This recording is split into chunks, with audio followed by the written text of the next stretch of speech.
오늘 모세를 통해서 이제 속죄제를 드리고 여러 가지 제사 드리는 부분에 대해서 말씀을 하고 있습니다.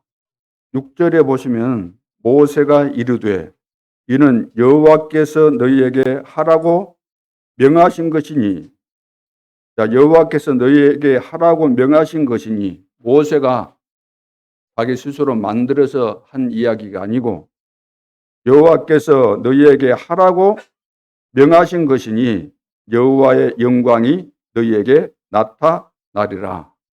명하신 대로 순종하면은 여호와의 영광이 나타난다는 말씀이죠. 7절 모세가 또 아론에게 이르되 너는 제단에 나아가 네 속죄제와 네 번제를 드려서 너를 위하여 백성을 위하여 속죄하고 또 백성의 예물을 드려서 그들을 위하여 속죄하되 여호와의 뭐라고 했어요? 명령대로 하라. 여호와의 명령대로 하라. 이것이 기준입니다. 하나님 살아계신 것이 맞기 때문에 우리가 신앙생활 잘하려면 어떻게 하면 될까요?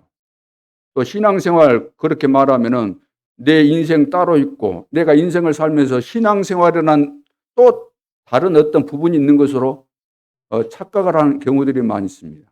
그렇다면 다른 말로 바꾼다면 성공된 인생 되려면, 성공된 내 인생의 삶이 되려면 어떻게 하면 될까요?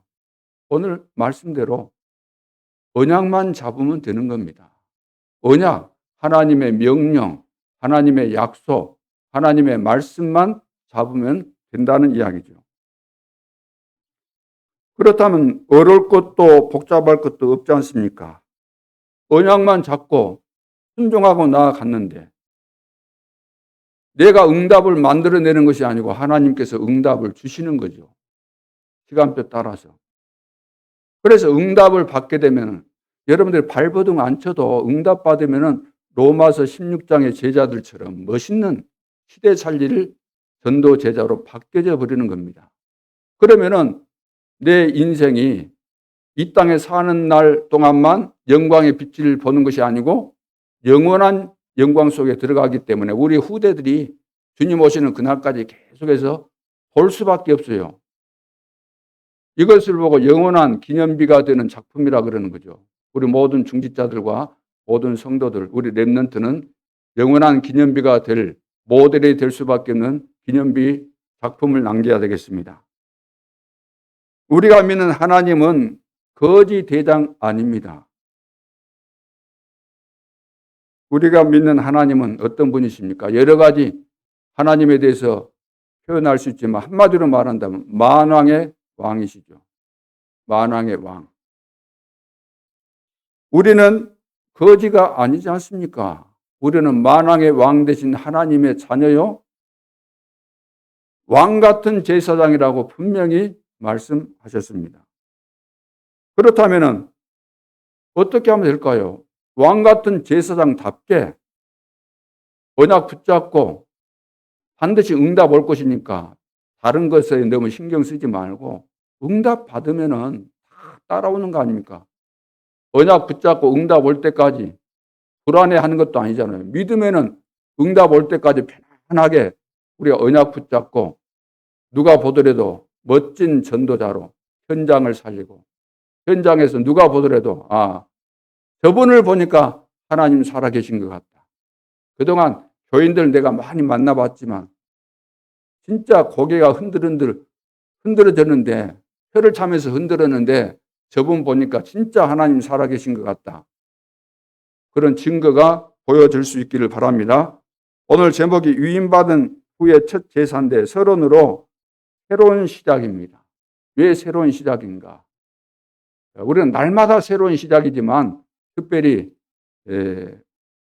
우리 단체에서 매년마다 제일 중요한 이 분기점이라고 할 수 있는 것이 세계 선교대회 그리고 또 렘넌트 대회 아니겠습니까? 이번 선교대회를 통해서 코로나 시대가 막을 내리고 또 새로운 시대가 열리면서 중요한 메시지들이 새로 나왔기 때문에 새로운 시작을 우리는 맞이해서 준비를 준비해야 되는 거 당연한 거죠.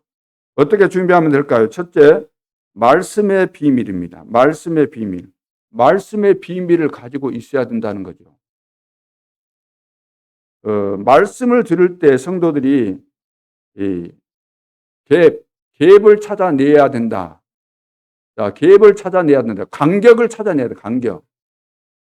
똑같은 말씀을 들었는데 어떤 사람은 이 말씀을 듣고 깨닫지 못하는 사람이 있고 어떤 사람은 깨닫는 사람이 있다는 거예요. 그래서 대부분의 성도들이 말씀을 듣고도 깨닫지 못하는 이 부류 속에 들어 있다는 겁니다. 그러나 우리는 그런 부류 속에 많이 있다고 거기 찾아가지 말고 사람들을 많이 모인데 가지 말라고 했다고 또 가라고 했다 그래서 간다거나 그래서는 안 되겠고 정말로 우리는 말씀이 깨달아지는 그 소개가 있어야 될 거 아닙니까? 내가 어디에 있어야 되겠는가?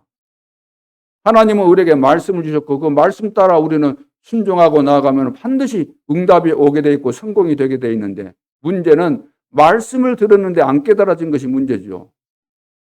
물론 일부러 안 깨달아져야 되겠다. 작심해서 안 깨달아진 것은 아니겠지만 그래서 우리가 기도할 때 예배 드릴 때 말씀 들을 때 하나님 앞에 기도해야 됩니다. 겸손하게.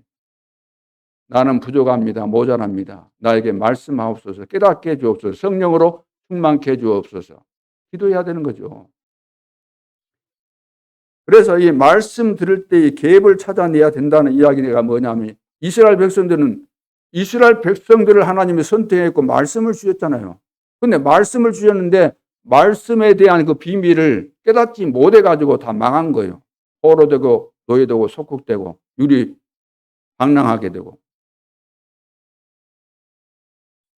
그러는 가운데 그 속에서 다 망하고 죽는데도 안 죽고 포로로 가도 안 죽고 노예로 가도 안 죽고 속국이 돼도 안 짓밟히고 살아남은 자들이 있었는데 그냥 억지로 살아남은 것이 아니고 굉장한 하나님의 역사를 이루는데 쓰임받은 사람들이 있는 거죠. 이 사람들이 세계복음화 한 겁니다. 이것을 보고 남은 자, 다 망하고 죽는데 남은 자거든요. 그러면 그 사람들이 어떤 사람들입니까?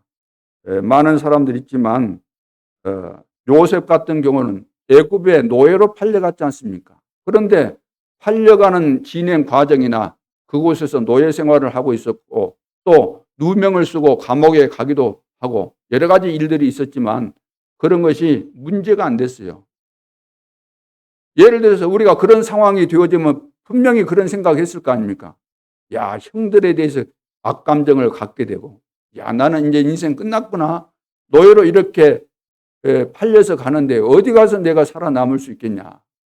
여러 가지 등등.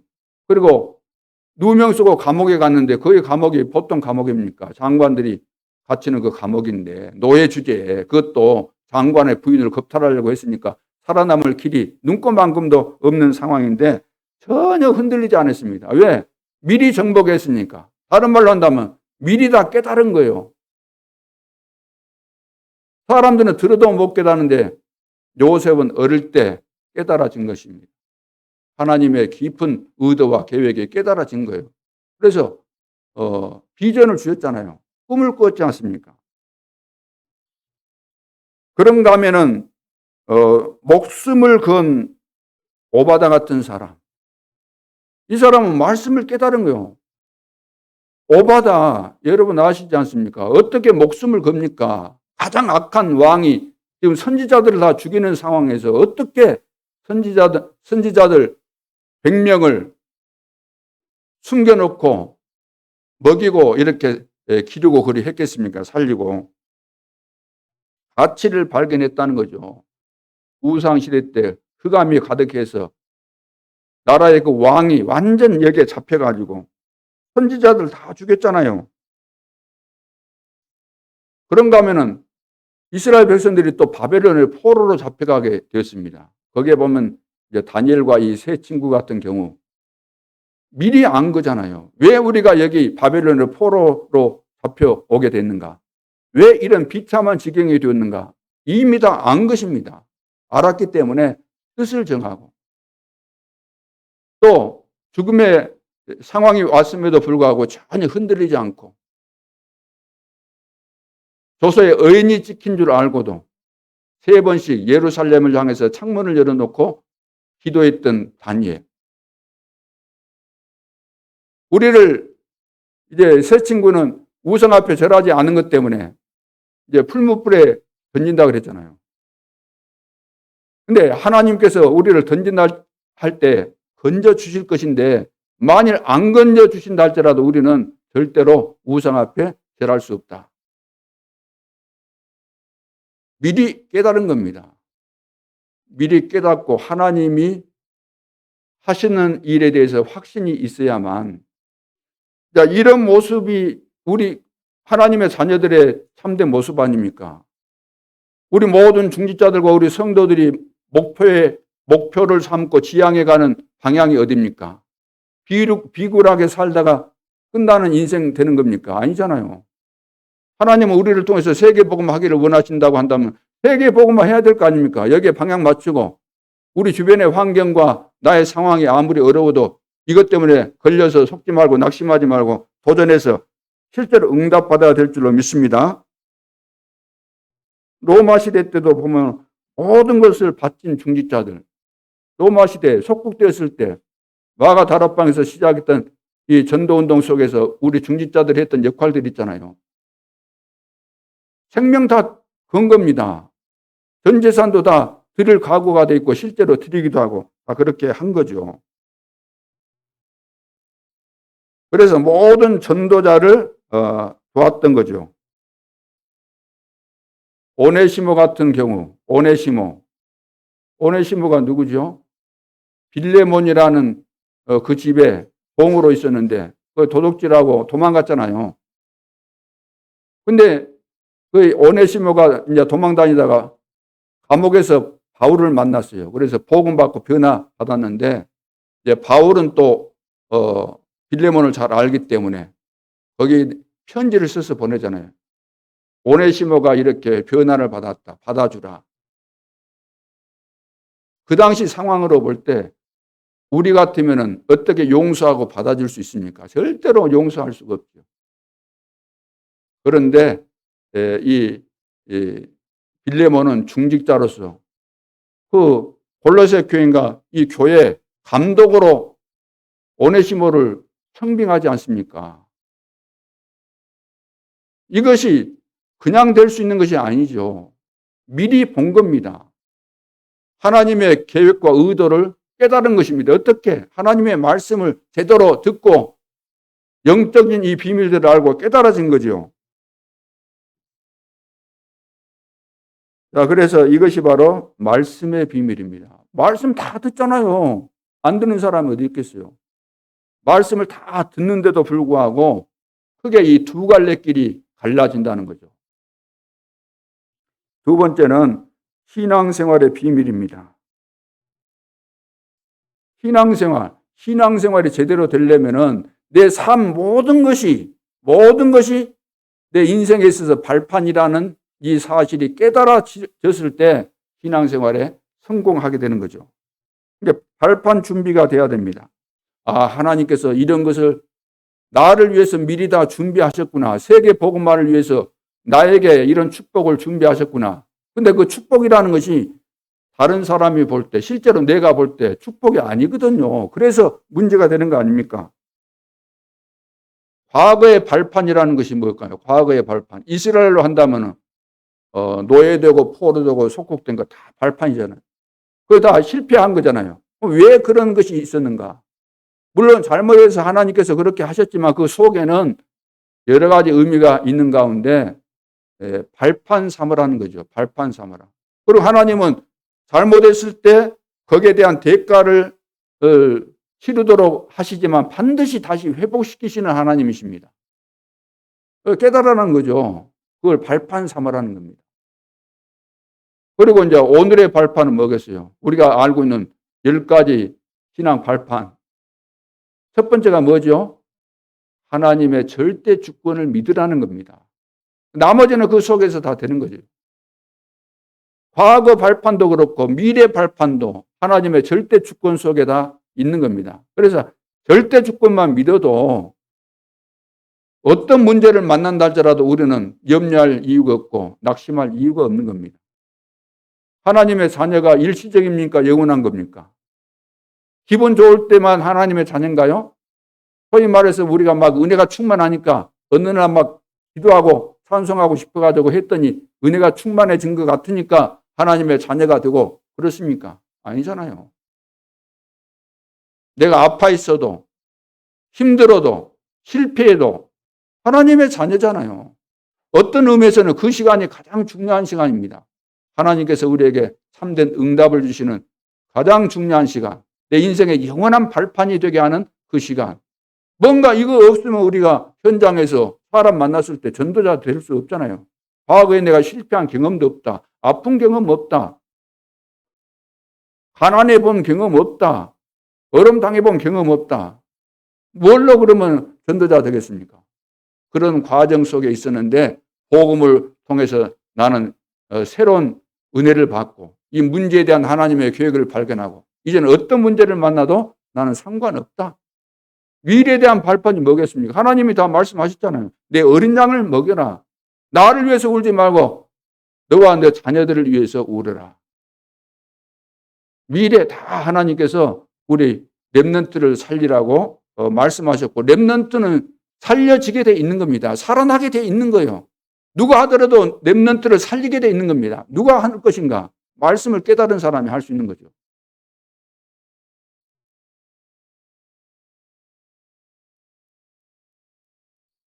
자, 그래서 사람의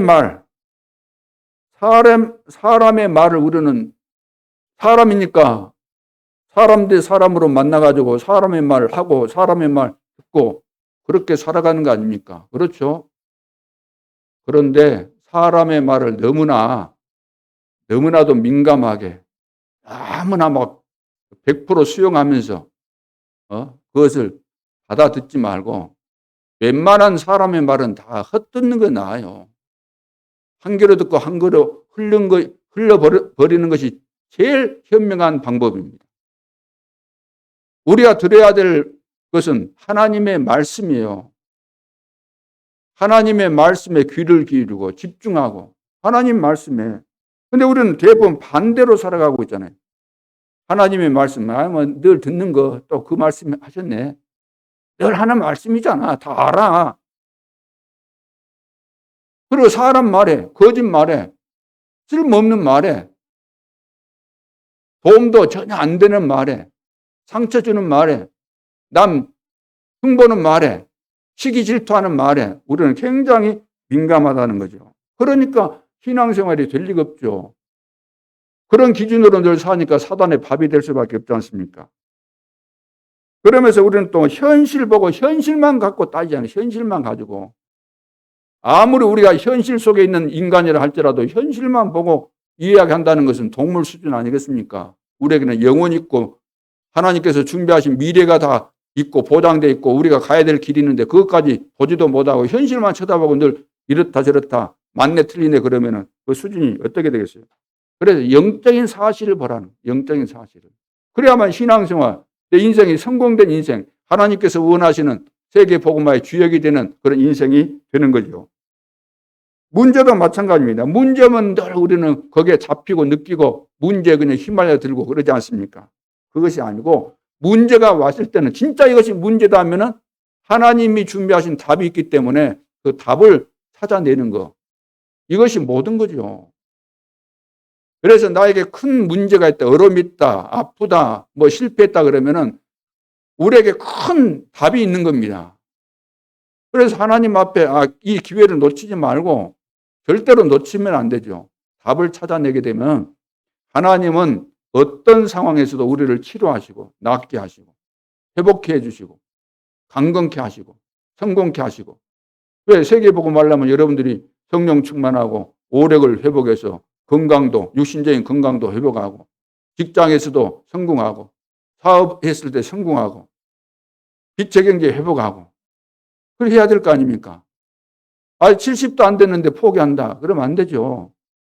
거품을 다 빼고, 예를 들어서 우리가 은퇴했다 할지라도 거품 빼고 시작하면은 하나님께서 따로 준비한 이 경제가 있기 때문에 빨리 포기하지 않기를 바랍니다. 그러면서 시대를 보고 가야 돼요. 시대를 보고. 그 시대를 보고 간다는 말이 무슨 말이겠어요? 오늘 우리는 지금 2022년을 살고 있지만 앞으로 2030년 올까요? 안 올까요? 주님이 재림하지 않는 이상 오게 돼 있어요. 2030년. 올 것 같아요? 안 올 것 같아요? 그리고 2080년은 오지요. 그러면 2030년에서 2080년, 한 50년 정도는 누가 이 시대를 주름잡겠습니까? 누가 이 시대를 장악하겠어요? 우리 후대들 랩런트가 크면은 어른이 되면은 2030년 정도 되면 이제 어른 돼가지고 직장 생활도 하고 돈도 벌고 사회에 들어가고 그런 시간표가 오는 겁니다. 그러면은 우리가 그 시간표를 내다보고 있습니까? 없습니까? 지금 제대로 내다보지를 못하고 있잖아요. 그렇다면은 우리 후대에게 미래에 대해서 강요해서는 안 된다는 거예요. 내 스타일 가지고, 내 사고방식과 내 지식과 내가 좀 아는 그걸 가지고 주입시키고 강요해서는 안 된다는 거예요. 그러니까 사람 앞에 배우게 하지 말고 하나님께 배울 수 있도록 하나님께. 이것은 사람 무시하라는 말이 아니고 그래서 미래를 예측해서 앞당겨 보는 사람들이 쓴 이런 책들도 좀 보게 만들고 하나님 앞에 기도하면서 이런 것들을 좀 깨달을 수 있도록 그렇게 우리 후대들을 지도해야 되는 겁니다. 지금 우리 후대들이 학교 공부 못한다? 상관없어요. 그 시대에 맞는 거 준비하면 다 쓰임 받을 수밖에 없기 때문에. 자, 그래서 말씀의 비밀, 신앙생활의 비밀, 이 비밀은 이 발판 준비를 딱 해야 되는 거죠. 그래야만 어떤 상황이 있어도 발판 제대로 딛고 도약할 수 있지 않습니까? 우리나라 그 높이뛰기 2m 뭐 33인가 이번에 뭐 뛰어가지고 막 하고 그런데 그렇게 올라가면 밑에 바다 그 발판을 제대로 박차고 올라가는 그 힘에 의해서 올라가는 거 아닙니까? 아무리 잘 뛰어도 최고 선수를 할지라도 밑에 발판에다가 스펀지 장치를 해놓으면 되겠어요? 안 되겠어요? 뛰었는데 푹 들어가가지고 중간도 못 가다가 탁 떨어질 수밖에 없잖아요. 발판이 돼야 돼요. 어떤 상황에서도 극소수의 그동안 성경에 보니까 극소수의 사람들, 소수의 사람들이 쓰임받았던 것처럼 이 시대도 마찬가지입니다. 말씀은 다 듣죠. 신앙생활 나는 신앙생활 하는데 실패하기 위해서 한다는 사람 없어요. 그러나 자기 자신도 모르게 말씀이 안 깨달아지면은 이런 여러 가지 문제들이 복합적으로 올 수밖에 없는 거죠. 세 번째는 기도의 비밀입니다. 기도의 비밀. 기도의 비밀을 어떻게 누리면 될까요? 기도의 비밀이 뭘까요? 기도의 비밀은 보호자의 축복. 보호자의 축복 이 말은 성삼위 하나님께서 지금도 나와 함께 하시고 또 나에게 앞으로 일어날 일에 대해서 말씀하셨고 나에게 대한 미션도 다 가지고 계시기 때문에 이 부분을 우리는 찾아내야 되잖아요. 어떻게? 기도를 가지고. 그래서 이 보호자의 축복에 대해서 우리는 집중하는 것이 바로 기도의 비밀을 누리는 것입니다. 이것을 찾아낼 때 말씀에 맞도록 찾아내야 되는 거죠. 말씀에 맞도록. 그러면은 어떤 상황이 와도 평안하게 되고 말씀에 맞도록 찾아냈으니까 요셉 같은 경우는 평안해요. 말씀을 가지고 그걸 찾아냈기 때문에. 그래서 어떤 상황에서도 능력을 누릴 수밖에 없잖아요. 보디발이 보고 알고 감옥에 갔는데도 그 죄인들이 다 보고 알았지 않습니까?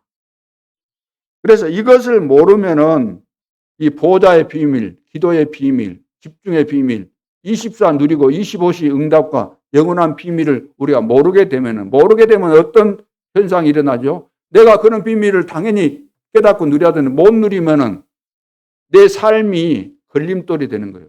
내 삶 자체가. 예를 들어서 나라는 존재가 걸림돌이 되는 겁니다. 우리는 나 그러잖아요. 늘 나 중심이에요. 나. 교회도 이 비밀을 모르면은 걸림돌이 되는 겁니다. 그러니까 하나님께서 걸림돌을 그대로 놔둘 수가 없으니까 전부 다 폐쇄시키는 겁니다. 문 닫도록. 그리고 사람. 이 비밀이 없으면은 사람을 오해할 수밖에 없죠. 사람. 그러니까 이것이 전부 다 이제 걸림돌이 되는데 서로 오해하고 갈등하고 시험 들고 그러다 보니까 뭐 싸우고 분열하고 그런 걸림돌이 되는 거죠. 그래서 내 자신 한 사람 때문에 교회가 흔들리게 되고 내 한 사람 때문에 사람 간의 갈등이 계속해서 생기면서 서로 피해를 보게 되고. 자, 그래서 이 기도의 비밀을 모르면은 이렇게 된다는 게 모르면은 기도의 비밀을 아는 사람은 이런 문제에 걸려들 이유가 없죠. 그래서 알면은 어떻게 되죠? 알면은 하나님께서 우리를 처음 시작할 때 어디에서 시작하게 하신 거예요? 예? 가진 데서 시작하게 한 겁니까? 그거 아니잖아요. 노바디. 아무것도 없는 데서. 절망에서, 죽음의 위기에서, 누구도 도와줄 수 없는 데서, 황무지에서. 우리 시작이 그것이 진짜 시작이에요. 근데 많은 사람들 이런 시작할 수 있는 기회를 주었는데도 그것을 싫어하고 짜증내고 자존심 상한다 그러고 그것을 회피하니까 회피해 가는 것이 바로 거품을 가지고 살아간다는 이야기예요. 거품을 딱 걷어내고 하나님은 새로 시작하게 하시지만 하나님이 나와 함께 하시면 안 될 것이 없겠구나. 여기에 대해 깨달음이 있고 확신이 생기면서 하나님의 인도를 받고 하나님이 주신 힘을 가지고 도전하면은 반드시 응답이 오게 돼 있잖아요. 에브리바디. 이런 응답이 올 수밖에 없죠. 많은 사람에게 이 증거가 나타나게 되는. 그래서 이 교회라는 것도 그러잖아요. 교회가 뭡니까? 보호자의 모형이잖아요. 보호자의 모형. 여기서 제일 중요한 거 예배지 않습니까? 기도의 비밀을 모르면은 예배드리는 이 시간이 지루한 시간이 될 수밖에 없어요. 그러나 이 시간처럼 중요한 시간이 또 어디 있겠습니까? 그리고 기도의 비밀을 알게 되면 사람 간에 갈등하기보다는 사람을 이해하게 되고 배려하게 될 수밖에 없죠.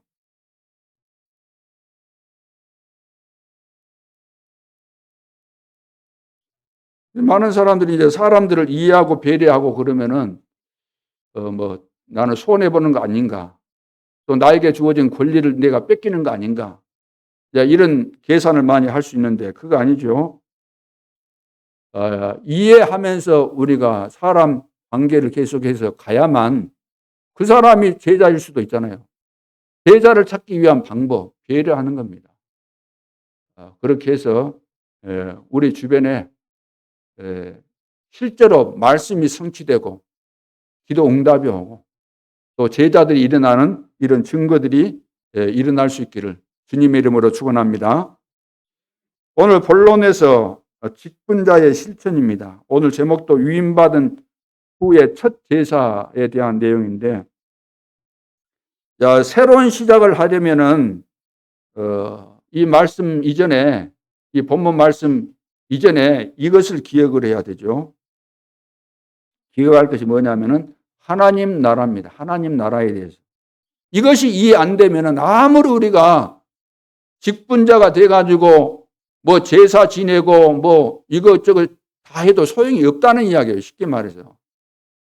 하나님 나라에 대한 비밀을 모르면 내가 아무리 설교 잘하고 그것도 다 소용없는 거예요. 아무리 나와서 대표기도 잘하고 뭐 장로님들이 막 교회 와서 헌신하고 뭐 어쩌고 뭐 헌금을 뭐 집을 팔아서 헌금하고 그래도 그 소용없는 겁니다.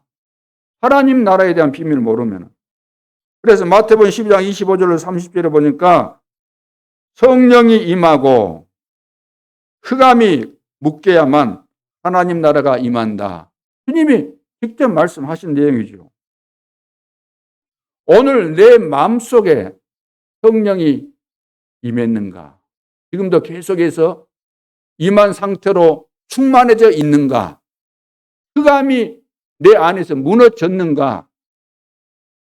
여러분 무엇 때문에 고민하고 무엇 때문에 염려하고 무엇 때문에 한 주간 동안 무엇에 고심했습니까? 뭔 생각을 많이 했습니까? 내 가정에 하나님의 나라가 임했습니까?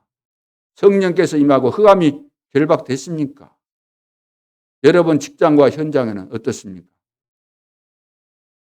이게 못 깨달으면 하나님과 상관없다고까지 말씀하셨습니다.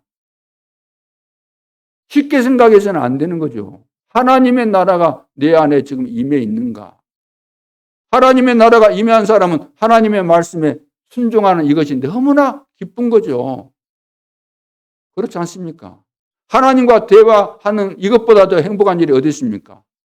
우리 젊은이들, 내가 정말로 원하는 그 애인을 만났다. 사귀게 됐다.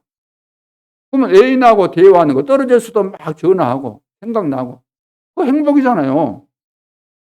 그것과 비교될 수 없는, 지금도 실제로 나와 함께 계신 그 하나님하고 내가 교제하고 기도하면서 교통하고 말씀을 듣고 이런 시간이 지루하다 짜증난다 그러면 아닌 거잖아요. 솔직히 이야기해서. 그래서 하나님 나라가 이해되려면 사단을 알아야 돼요. 사단의 나라, 세상 나라 있잖아요. 사단을 이해해야 돼요. 사단, 요한복음 16장 16절, 이 세상 임금이다. 임금. 임금은 지금 우리가 생각하고 있는 대통령 수준이 아니에요. 과거의 임금은 능력이 대단했죠. 고린도후서 4장 4절을 세상 신이다 그래요. 신. 세상 사람들은 신 앞에 꼼짝 못해요. 대통령도 대통령 뭐 되려고 막 이런 사람 다 보세요. 전부 다 신 앞에 꼼짝 못하는 거예요. 요한복음 8장 44절 너희는 너희 아비 마귀에게서 났다. 마귀에게 다 잡혀 있다는 거죠. 베드로전서 5장 7절 8절 근신하라 깨어라 너희 대적 마귀, 대적 마귀다. 대적이 뭐죠? 다른 말로 한다면은 대적이 뭐예요? 대적은 우리 친구입니까? 뭘 보고 대적이라고 그래요? 원수. 나와 원수된 자가 지금 그 사단이다 그 말이에요. 야, 주기도문 시작할 때 하늘에 계신 우리 아버지여 이름이 거룩히 여김을 받으시오며 그 다음에 뭐라고 했어요? 나라가 임하시오며. 나라가 임하도록 여러분들이 기도해야 됩니다. 우리 교회 안에도 하나님의 나라가 임하도록. 하나님의 나라가 임해야만 사단이 도망갈 거 아닙니까? 그래야만 일이 된다 그 말이에요. 무슨 일을 하든지 하나님 나라가 임해서 하나님께서 원하시는 것이 무엇인지 이걸 질문하고 미래를 내다보면서 앞으로 되어질 일을 미리 앞서서 가라 그러면 어떤 사람은 다 뒤에 가서 해요. 미리 앞서가면 될 텐데 언제라도 할 것을 미리 해버리면 될 텐데 믿음이 없어가지고 남들 다 한 뒤에요. 장사도 보면은 앞선 사람은 미리 해가지고 다 성공했는데 막 성공된다니까 너도 나도 뭐 식당 해가지고 돈 벌었다가 너도 나도 하고 이쪽에 뭐 펜션 같은 거 돌산 이쪽에 된다 그러니까 너도 나도 너무 많이 해가지고 어찌 신앙생활을 미리 보고 미리 정복할 사람들이 미리 못 내다보고 불신자보다 못하게 늘 그렇게 뒤쳐져서 가려고 마지못해서 하고 뒤에 가서 후회하면서 하고 주기도문 마지막 부분에 뭐라 그랬어요? 대개 나라와 권세와 영광이 아버지께 영원히 있사옵나이다. 나라와 권세와 영광이 아버지께 영원히 있사옵나이다. 영원히 있는 것이 하나님의 나라잖아요. 하나님의 나라. 하나님이 통치한 나라니까 영원히 있을 수밖에 없는 거죠. 그래서 사도행전 1장 3절에 얼마나 중요했으면은 예수님께서 살아계실 때 다 말씀하셨을 거 아닙니까? 다 하셨잖아요. 그냥 부활하신 다음에 승천하시면 되는데 한사코 또 40일 동안 계시면서 제자들을 불러가지고 하나님 나라의 일에 대해서 40일간 말씀하셨다는 말이에요. 중요한 것 같아요? 안 중요한 것 같아요? 중요한 거죠. 하나님의 나라. 그래서 마태복음 6장 33절에도 너희는 먼저 그의 나라와 그의 의를 구하라. 그래야만 이 모든 것을 너희에게 대해 주시겠다. 그리고 사도행전 19장 8절로 20절에도 보면은 바울 이 팀이 회당에 들어가서 몇 달 동안? 석 달 동안 담대히 하나님 나라에 관하여 강론했다 그랬어요. 강론하며 권면하되, 담대히 하나님 나라에 대해서 강론하고 권면했는데 어떤 현상이 일어났는가? 아까 말씀의 비밀 그대로예요. 어떤 사람들은 마음이 굳어 순종하지 않고 무리 앞에서 이 도를 비방하거늘. 그래서 바울이 그들을 떠나 제자들을 따로 세워가지고 두란노 서원에서 몇 년 동안? 2년 동안 집중한 거죠. 두란노 서원에서 날마다 강론했다. 2년 동안 날마다 강론했다. 제자들이니까, 말씀을 제대로 깨닫는 사람들이니까 날마다 강론했어도, 강론했는데 얼마나 은혜를 받았는지 이 사람들이 어떻게 했어요? 현장에서 말씀 운동을 펼 수밖에 없었고, 아시아에 사는 자는 유대인이나 헬라인이나 다 주의 말씀을 들었다 그랬어요. 어떻게 들었어요? 이 제자들을 통해서 들은 거예요. 현장에서. 핍박 시대였으니까 현장에서 뭐 했겠어요? 돌아다니면서 노방전도 했겠어요? 가정에서 전도했겠어요? 아니, 목사님 모르겠어요. 그 가정에서 했다는 그 단어 없는데요. 그렇게 이해를 하니까 못 알아먹는다는 거예요. 못 알아. 말씀을 들어도. 그때 상황을 생각해 보세요. 핍박 시대인데 어떻게 모든 사람들이 말씀을 들었겠는가? 다락방 운동 했다는 거예요. 미션홈 운동, 전문사역, 직장에서 했다는 거예요. 말씀 운동을. 직장 동료끼리 지역 안에서 말씀 운동을 했다는 이야기입니다. 이것 때문에 하나님께서 이제 중직자를 사실 세우신 거죠. 자, 그럼 오늘 이제 첫 제사가 뭔가? 자, 피제사 드리라는 거죠. 이제 9장 1절, 7절에 보면 쭉 나옵니다. 2절에 보면 속죄제를 드리는데, 흠없는 송아지를 드리고, 그 다음에 이제 번제 드릴 때 수양을 드리고, 또 화목제, 4절에 보면은 화목제를 드릴 때 수수와 양을 가져와서 하라. 자, 이렇게 말씀하고 있어요. 자, 신학자들이 예사로 넘어갈 수 있는 이야기가 바로 이 부분입니다. 레위기를 보면 계속해서 무슨 이야기 하죠? 피제사 드리라는 이야기, 똑같은 거 지금 계속해서 반복하고 있어요. 자, 이 부분에 답을 얻어야 되는 거죠. 그러니까 예배 때마다 그리스도와 십자가에 대한 의미를 가지고 드리지 않으면은 그 예배는 실패다 그 말입니다. 오늘도 그리스도의 비밀을 가지고 이 비밀을 붙잡고 내가 그리스도 안에서 선택받고 구원받아서 하나님이 지금도 나와 함께 하시고 지금 이 시간도 하나님이 나에게 한 주간 동안뿐만 아니라 일평생 승리할 말씀을 주신다. 이것을 가지고 내가 예배를 드려야 되는 거죠. 그리고 우리 렘넌트는 이 비밀을 가지고 그리스도에 대한 이 비밀, 피의 비밀, 구원의 비밀, 임마누엘의 비밀을 가지고 세상으로 나가야 될 거 아닙니까? 이거 안 가지고 나가는데 어떻게 되겠어요? 판판이 깨질 수밖에 없죠.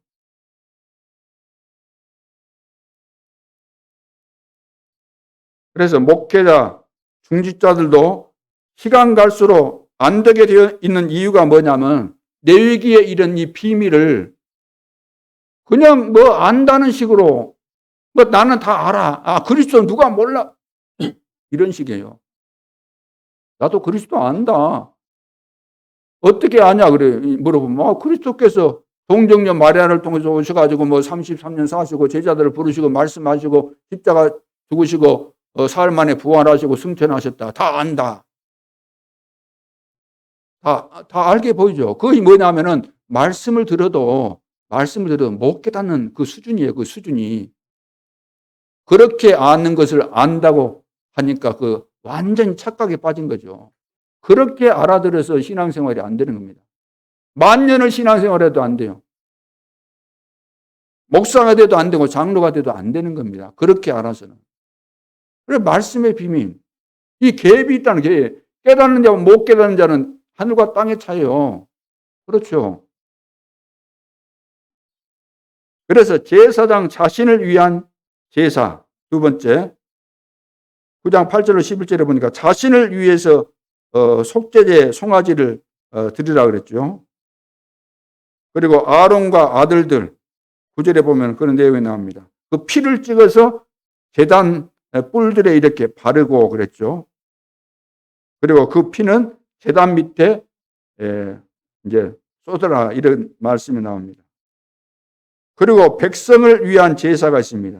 9장 12절로 21절에. 그래서 백성의 속죄제 염소에 대해서 15절에 말씀하셨고 17절에는 소제에 대해서 18절에는 화목제를 위한 수양에 대해서 말씀하고 있습니다.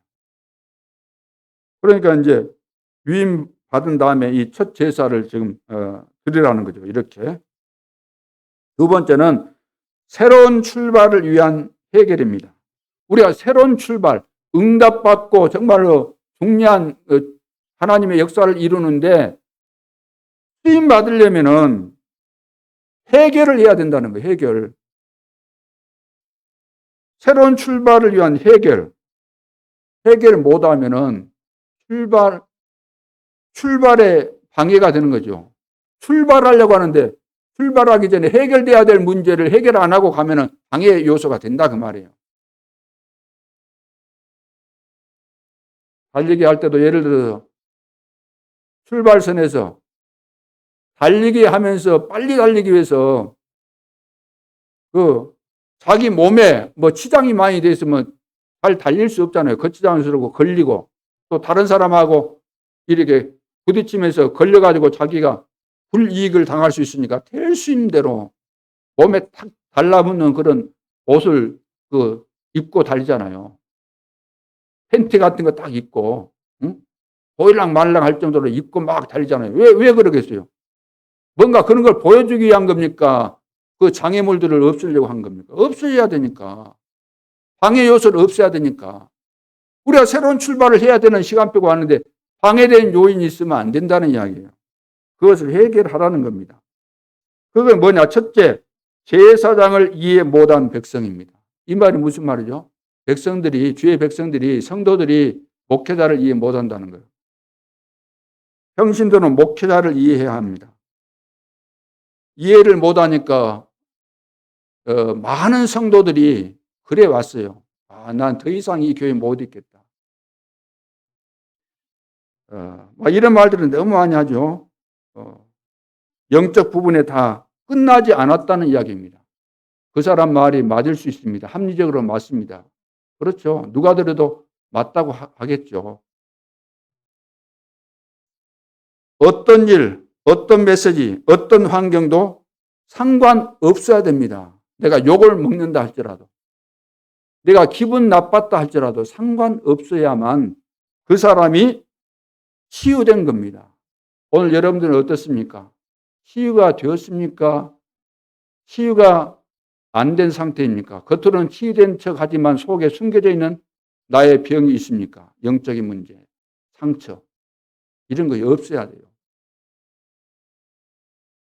거의 다 자신의 입장에서 교회에 대해서 비판하고, 왜 비판하겠어요? 자기를 합리화시켜야 되니까 비판할 수밖에 없어요.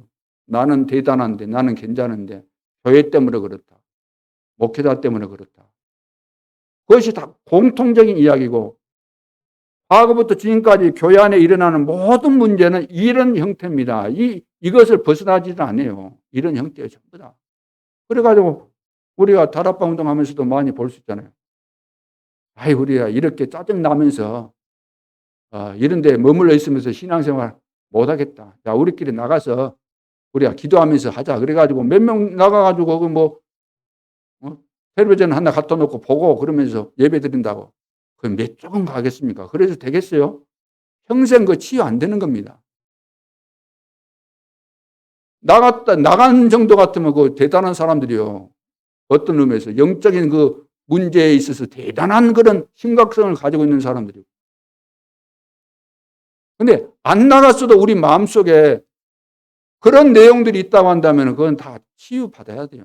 그렇잖아요. 복음이면 다 끝난 것인데. 남은 자가 뭐죠? 남은 자? 왜 남은 자요? 복음으로 끝났으니까 남은 자죠. 다 끝나야 돼요.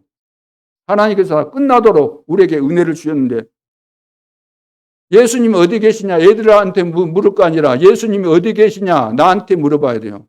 예수님 어디 계시는데 나한테 물어봐야 돼요. 정말로 내 속에 계신 것이 맞는가?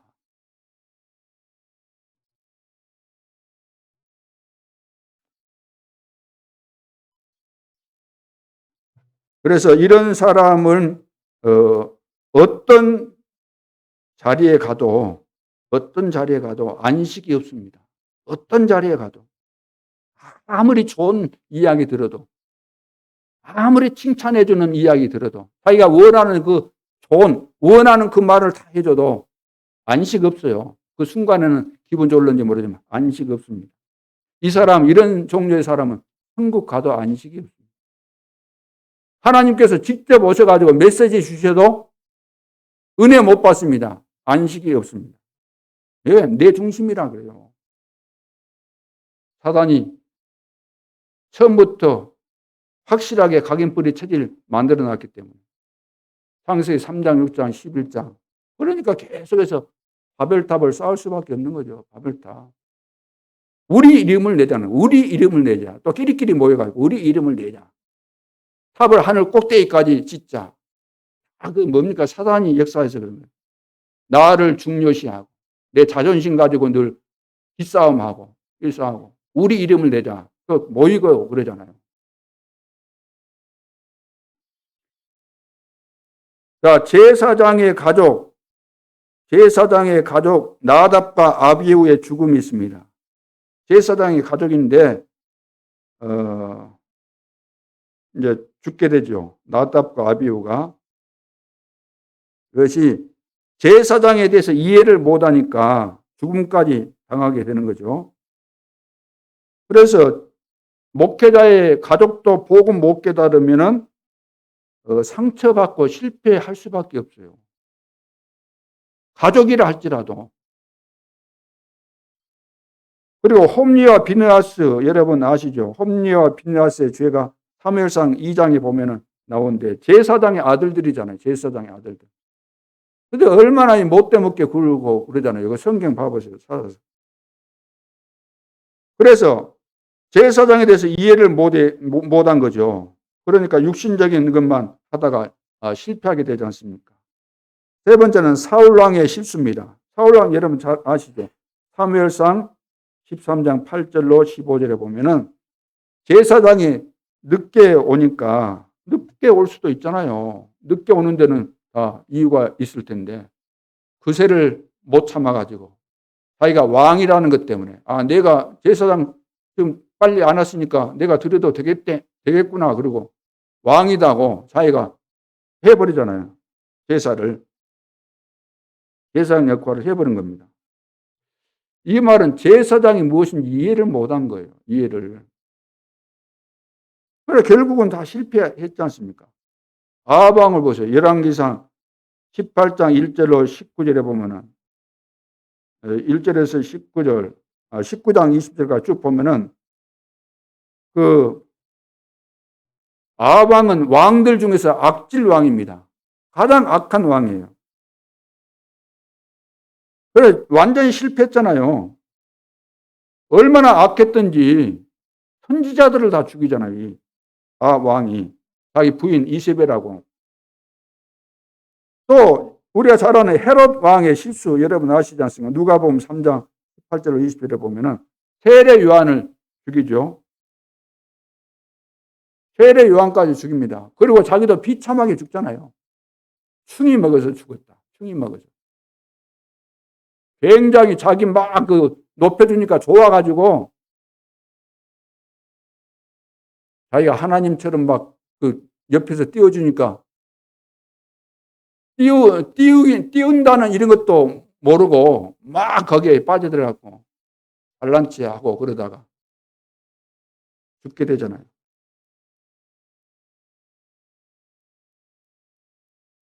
제사장에 대한 이해가 안 돼 있었기 때문에.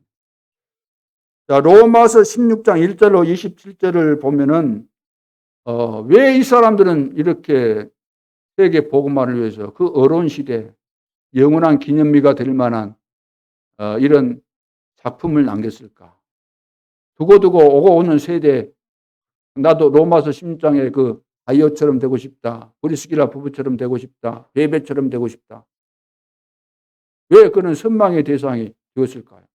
다른 거 아닙니다. 제사장을 바르게 이해했기 때문에 제사장을 통해서 그 시대 바울을 통해서 교회에서 은혜를 제대로 받은 거 아닙니까? 다른 사람 다 똑같이 말씀 들었는데 그리 못했잖아요. 근데 이 극소수의 이 사람들만이 그렇게 한 거예요.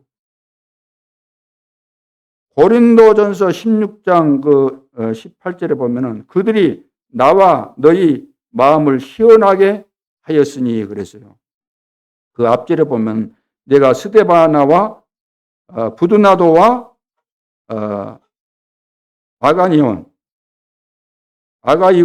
아가이고가 온 것을 기뻐하노니 그들이 그래요. 그들이 이 세 사람 이름인데 그들이 너희의 부족한 것을 채웠음이라. 너희의 부족한 것을 채웠다. 고린도 교회 성도들이 이제 헌금하고 이런 거 이제 부족하고 그러니까 그걸 다 채웠다는 거죠. 이 사람들이.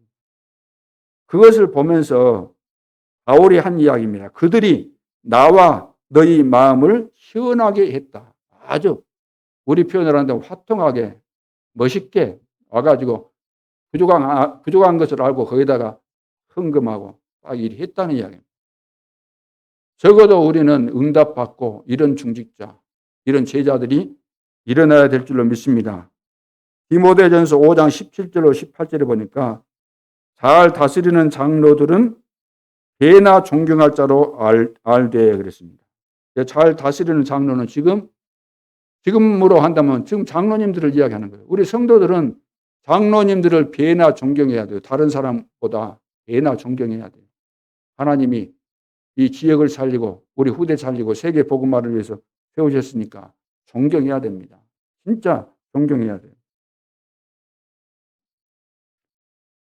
알되 그 다음에 말씀과 가르침에 수고하는 자들에게는 이것은 지금으로 말하면 목사를 이야기하는 목회자 자에게는 더욱 그리할 것이니라. 더욱 그리하라 그 말이 뭐예요? 배나 존경한 것보다 더하라는 말이요, 못하라는 말이에요? 더하라 그 말이에요. 더하라. 더욱 그리할 것이니라. 성경에 이르렀으되 곡식을 밟아 떠는 소의 입에 망을 씌우지 말라 하였고 또 일꾼이 그 삭슬 받는 것은 마땅하다 하였느니라. 우리가 소를 가지고 밥 가려고 할 때 소를 막 기분 나쁘게 발로 차버리고 야, 네 밥 먹는 거 아깝다 그러면서 안 주고 그러면서 일만 부립니까? 아니잖아요. 오늘 또 일할 거니까 잘 먹이고 그렇게 하는 거잖아요. 소도 일 시킬 때 망을 씌우지 않고 벗어놓고 언제든지 먹고 싶을 때 먹도록 하는데 그 말이에요. 에베소서 6장에 보면 21절에 이런 말씀이 있습니다. 나의 사정 곧 내가 무엇을 하는지 너희에게도 알리려 하노니. 바울이 한 이야기입니다. 바울의 사정을 잘 알고 다른 성도들에게 알려주는 이 사람이 필요한데 그 사람이 누군가? 두기고라는 사람이에요. 근데 그 두기고가 누구냐면은 바울의 사정을 너무 잘 알고 잘 알리는 사람인데 사랑을 받은 형제요. 사랑을 받았다는 거예요. 하나님의 사랑을 받은 형제요. 주 안에서 진실한 일꾼인 두기고가 모든 일을 너희에게 알리리라 그랬습니다. 이런 진실한 일꾼, 두기고 같은. 그래서 두기고 모임하는 이유가 그런 거예요. 우리는 두기고가 당연히 두기고잖아요. 두기고가 되라고가 아니고 두기고의 두기고. 태어나기를 두기고로 태어났는데 모르니까 지금 두기고 팀 해가지고 알라는 거지 않습니까? 두기고가 아닌데 가르쳐갖고 두기고가 되겠습니까? 두기고로 태어났으니까 내가 두기고구나 그걸 발견하라는 거죠.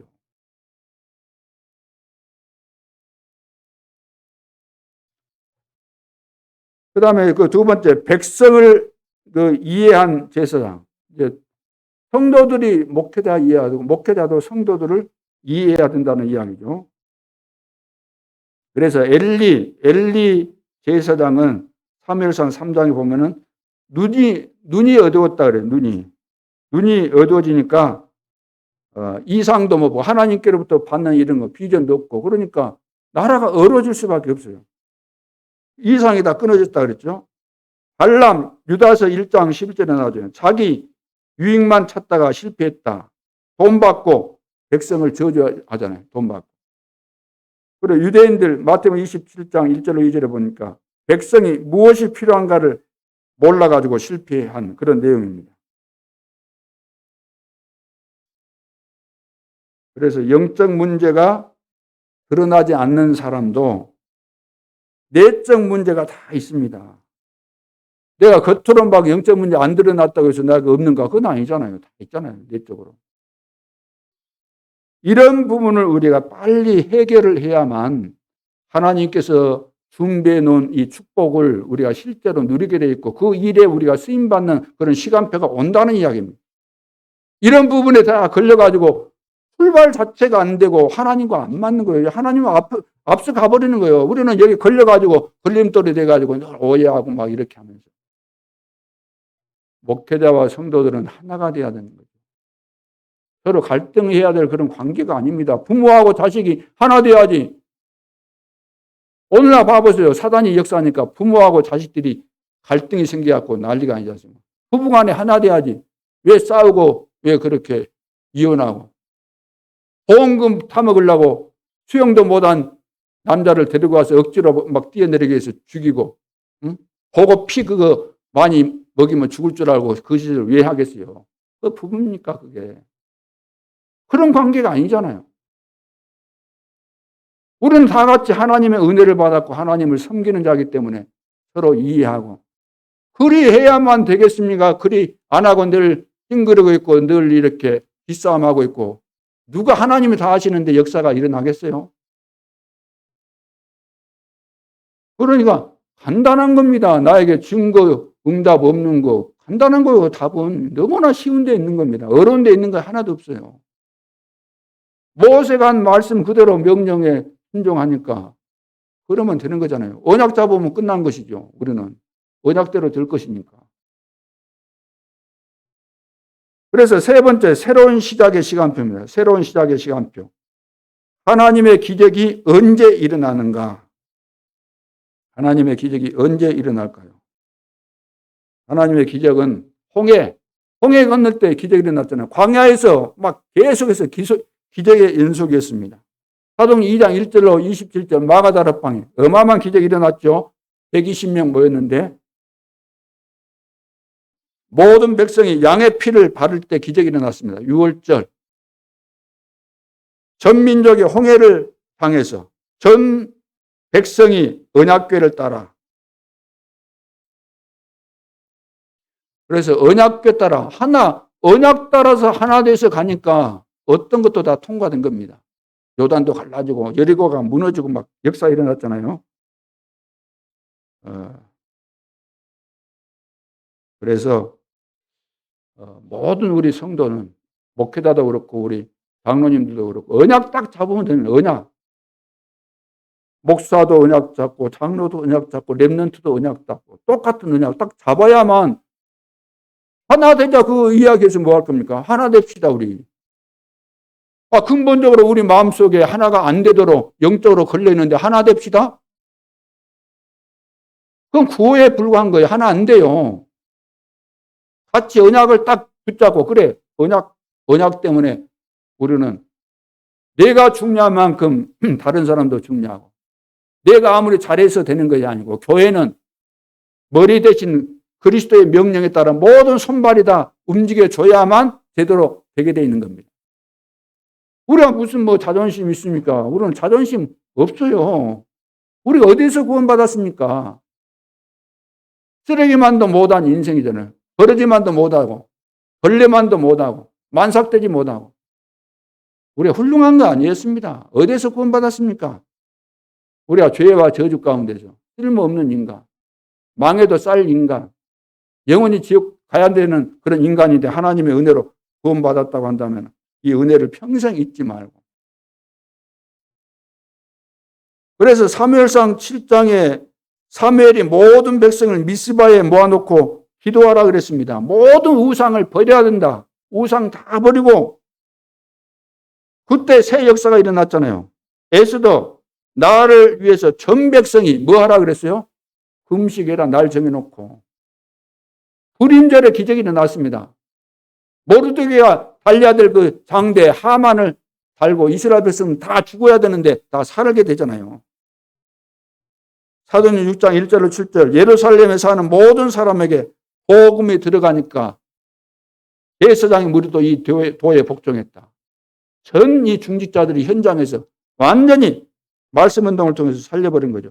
사도행전 9장 1절로 43절 욥바에 사는 사람들 모두가 다 하나님의 말씀을 들었습니다. 어떻게? 도루가로 인해서. 19장 8절로 20절 에베소에 사는 사람들은 아시아, 유대인, 헬라인 할 것 없이 모두가 다 복음을 들었다 그랬죠. 그래서 우리도 이 계획을 세워야 됩니다. 모든 사람이 복음을 듣게 하는 것이 하나님의 뜻이구나. 이걸 계획을 세워야 돼요. 이 언약을 가지고. 그래서 지교회 시스템을 세우는 거 이것은 제가 만들어낸 것도 아니고 하나님이 하라고 하신 거 아닙니까? 하나님께서. 그래서 새로운 시작의 시간표 이거 꼭 기억하시고 이제 결론으로 현장 살리는 비밀입니다. 이제 실제로 그러면 현장 어떻게 살리면 될까? 첫째, 영적 세팅을 하라는 거예요. 영적 세팅. 자, 성삼위 하나님의 축복이 임하도록. 왜? 지금 성삼위 하나님께서 역사하시는 것이 맞기 때문에 이것부터 하라는 거예요. 이것부터. 이것 안 하고 우리가 기교회 하려고 하니까 안 되고 다락방 하려고 하니까 안 됩니다. 이거 안 하고 뭔가 우리가 하려고 하니까 안 돼요. 모든 것이 다 안 되는 겁니다. 자, 성삼위 하나님의 축복이 어디에 임하도록? 현장에 임하도록. 이거 다락방이고. 성삼위 하나님의 축복이 만남 속에 임하도록. 이것이 뭐라고요? 그게 팀사예요. 성삼위 하나님께서 어디에 임하도록? 내 가정에 우리 자녀들에게 임하도록. 이거 미션홈이에요. 성삼위 하나님의 축복이 내가 몸담고 있는 직장에, 내가 하는 일에, 그게 바로 전문사역, 전문교회죠. 성삼위 하나님의 축복이 내가 살고 있는 그 지역에 임하도록 우리가 기도하는 것. 그게 지교회가 되는 겁니다. 그래서 말씀의 비밀, 기도의 비밀, 그리고 하나님께서 우리의 삶 속에서 역사하시는 이 비밀들을 우리가 모르면은 할 수가 없는 거예요. 아무리 해도 열매는 없게 되어 있는 겁니다. 결과는 뻔하긴 거죠. 그러면서 두 번째, 현장 분석을 해라. 정확할수록 좋은 거죠. 그래서 말씀으로 계속해서 하나님께서 원하시는 계획이 무엇인가 현장을 놓고 계속해서 편집해 가면은 설계가 나옵니다. 그 기도가 되어지는 거죠. 편집이 정리되면은 기도 제목이 정리되면서 설계가 되는 거예요. 그러면은 제자를 어떻게 찾으면 되겠구나. 이제 디자인이 나오게 되는 거죠. 마지막 세 번째, 떠나올 때 이제 어느 지역에 들어가서 우리가 캠프를 했다, 또 다락방을 했다, 지교회를 했다고 했을 때 언제 그러면 거기서 중요한 사역자가 빠져나와야 되는가? 언제 나오면 될까요? 남길 자를 세워놓고 나와요. 남길 자. 내가 빠져나와도 나를 대신해서 말씀 운동을 펼 수 있는 그 사람을 남겨놓고 나오면 된다. 그래서 지금 70인 제자, 70지역, 70종족, 70나라 제자를 찾고 세우라는 이야기입니다. 세워놓고 빨리 나와서 빨리 가야 될 거 많으니까. 이게 캠프예요. 그래서 안 가도 될 정도로 미리 가서 나는 여기에 언제까지 오겠다 이야기를 해주고 그때 되면은 나를 대신해서 당신이 이 지역을 책임지고 해야 되니까 그리 알고 메시지 할 때 별로 듣거나 그냥 흘려보내지 말고 정신 바짝 차리고 곧 당신이 나를 대신해서 해야 될 것이니까 정신 바짝 차리고 잘 듣고 잘 해라. 그렇게 해놓고 그렇게 해주고 거기서 사역을 해서 빨리빨리 말씀 나오잖아요. 예를 들어서 다락방 안 해줘도 될 권사님 집에 평생 갈 필요는 없잖아요. 솔직히 이야기해서. 갈 때가 많은데, 숨겨져 있는 제자 찾을 때 많은데. 그래서 이제 그 기준이 뭐냐면은 말씀으로 이제 편집하는 말씀으로 편집하고 기도로 이제 설계하고, 디자인은 뭐냐면은 70인 제자 어떻게 세울 것인가 이걸 디자인하라는 거죠.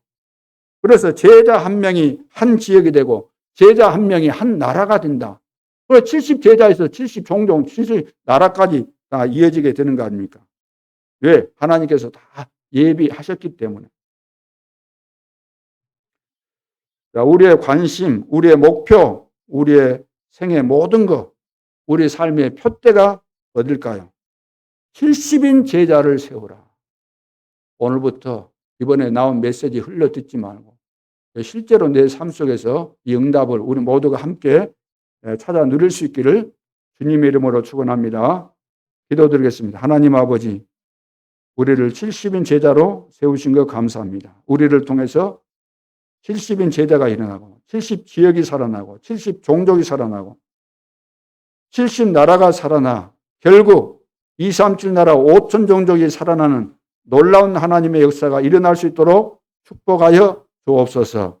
우리에게 주어진 사명을 제대로 깨닫게 해주시고 하나님이 하시는 역사를 믿음으로 명령에 순종함으로 그 증거들을 볼 수 있도록 역사해 주옵소서.